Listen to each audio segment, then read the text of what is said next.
Welcome to This Explainer. Today, we're doing a supply chain breakup. It's time to gently move on from MRP. Dear MRP, I've truly tried everything to make us work. Ending this 20-year partnership is hard but necessary.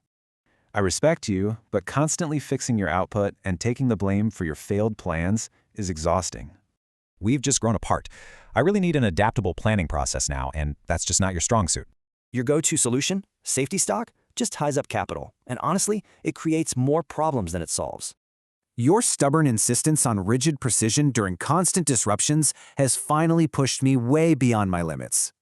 Things change every single day. Plans rearrange, and sudden overstock becomes understock. It's way too chaotic. Sometimes things work out, but honestly, it feels totally accidental. I need a process that's sustainable and repeatable. We both want to fulfill demand without overextending working capital, but your methods are traveling the wrong direction. Why am I always guessing? I shouldn't constantly wonder when inventory will run out or what to order. Your visibility just comes way too late, forcing me to expedite all my orders in a panic.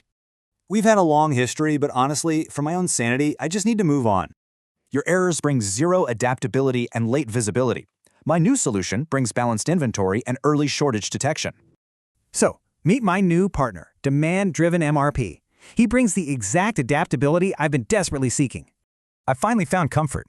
We actually spot potential shortages early enough to correct them without stressing out. So please, stop calling me with those planned orders. Demand-Driven MRP is taking the lead now.